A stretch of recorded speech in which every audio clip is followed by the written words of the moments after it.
Hey guys, this is the Darkness Alliance and we are here today with a challenge of the £5 challenge. Yes, it is a £5 Why did I say challenge. First? I should have just said £5 challenge. It's a £5 challenge, ladies and gentlemen. And basically what we're going to be doing is we're going to be popping into Cex and we're going to see how many games we can get cheap in the cheap prices with just a £5 note. And as you can see, there's my £5. Now I'm just going to prove that he's got £5. There's mine. And that's all we're going to be using, and we're going to go into Cex. And what is it, the Prospect Centre one we're going in? I think so, but our budget is £5, but we can get maybe 3 or 4 items off that, depending on what we can find. If you know, but yeah, we're going to get what we can out of the 5, and then we're going to show you what we've got and compare them between the Xbox ones, what Alan will be getting, and the PlayStation ones that you'll be getting. Right. So see you guys in a minute. Bye.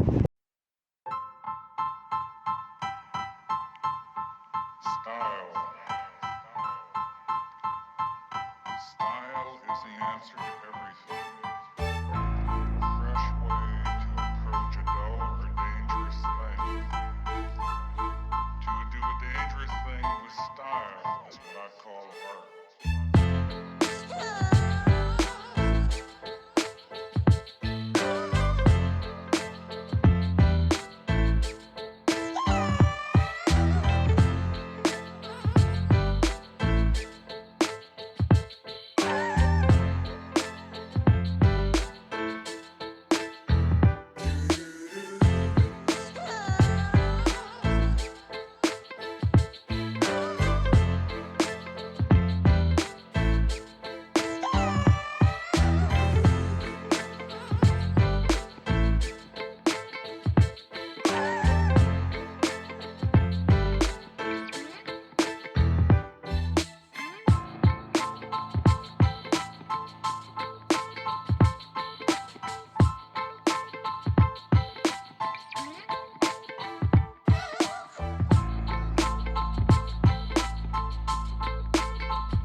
Saints Row the Third. For £150, reasonable price. A Halo 3 ODST. What he was literally just talking about. Assassin's Creed Brotherhood. Alright. And Assassin's Creed. Right, so that's you started them for now. So that's a £5 exact. Right, so that's that one I'm getting. That one. And then there's a Home Alone game on the PS2. Yeah. That's weird to have a Home Alone game on the PS2 though. Yeah. Yo guys, it's Alan. I'm going to be reviewing the games that me and Liam bought today for the £5 challenge. I'm going to be starting off with Liam's, and the first game I'm going to be starting off with is Dishonored, yeah, which is you are Corvo Atano, the once trusted bodyguard of the Empress, framed for her murder and empowered with supernatural abilities. You become an assassin to seek revenge on those who have ruined your life. The choices you make will shape your fate, and that of the empire around you. So basically, you're a guy who is framed. Basically, Corvo Atano was a bodyguard, and he was framed for murder of something he didn't do. So it's destroyed his life, and he turned into an assassin to seek revenge. Next game I'm going to go with is, I didn't expect this one, was Home Alone. I didn't expect it, but Home Alone on the PlayStation 2, as you can see. You're home alone, your parents are away, and the burglars at the door. It's time to bring out the crazy homemade tricks and traps in this thrilling action game of hilarious Home Alone movie from the 20th Century Fox from the garden to the attic and the basement to the bedrooms. Use your wit and a couple of well-placed firecrackers to bash the bad guys through 10 levels of fantastic Home Alone action. Choose to play one of the 4 clever kids, Kevin, Kelly, Carl and Carly, as you try to outwit the crazy crooks. Use anything from the bowling balls to the pet tarantulas to scare the burglars away. Play with friends and take out troublesome thieves together. So, there's Liam's 2 games done, of Dishonored and Home Alone. Now, I'm going to be moving on to my games, which firstly, I'm going to be starting off with Halo 3 ODST. So basically, with Halo 3 ODST, it was set in the future, which was 2552, which was, in their eyes, was 530 years into the future. So, the year is 2052. The convent controls the city of New Mombasa. They are searching for something beneath its darkened streets. You are an orbital drop shock trooper. Your orders: stay alive, meet up with your scattered squads and escape the embattling city, stopping the convents, and we might just win the war. So basically, with Halo, it was set 530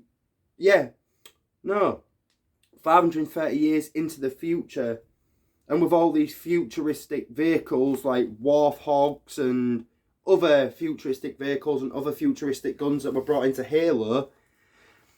But apart from that, you also get Halo 3 ODST, but also you get the Halo 3 multiplayer experience.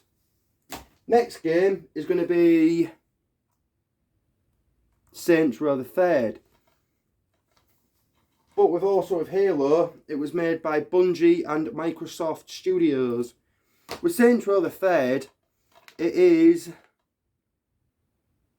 the Third Street Saints are the height of power and they are yours to control. Bring the fight to the sleep parts and the sacred city of the sins, drawing in sex, drugs and guns. This is your city. These are your rules. This is an action game. I've really got some things. I would say some things about Saints Row, but I don't know much. So I'm just reading it off the back. Right now. So if anyone can tell me any other things about Saints Row apart from the things that I've read on the back, please put in the comments down below. Next game, Assassin's Creed, which is You Are Not Alone. Rome wasn't built in a day, and it won't be conquered by a lone assassin. I am Enzo Udatore de Fesrenes, and this is my brotherhood. Complete a wild variety of quests and state-of-the-art weaponry and gadgets. So this game, when you play it, it was set back in like the 15 to 1600s, which, as you can tell from all the clothes that they're wearing, it was most probably set back in the 15 to 1600s, which was also in Birmingham, England, which was set back in the 1500s, because when you look at Birmingham, England in the 1500s, it was all these old vehicles and stuff like that. But apart from that, this is a really good game to play, Assassin's Creed. And the last game is just Assassin's Creed with no other name underneath it. Jerusalem, 1191 AD. So this one was set in 1191 AD in Jerusalem. During the brutal times of the Third Crusade, the streets are bursting with activity. But a few seconds, everything will change. All because of you. Altair, a feared assassin. Plan your attacks, strike without mercy, and fight your way to escape, which means you'd have to fight all the enemies on the streets to escape in Jerusalem. Experience heavy action, which it was a heavy action game. Also, use a wide range of medieval weapons, which you could use medieval weapons back then because it was set back in 1191 AD. And face your enemies with realistic sword fight duels. Yeah, you could actually face your enemies with realistic sword fight duels. Explore the Holy Land in quest to expose all the ancient conspiracies. I really don't think there was a few ancient conspiracies, but apart from that, there was nothing else. So guys, for me and Liam, this was the £5 challenge from both of us. With Liam only having 2 games because he said he's played mostly games on the PS2 and the PS3. But guys, make sure you comment, like and subscribe, and I'll see you next time. Bye.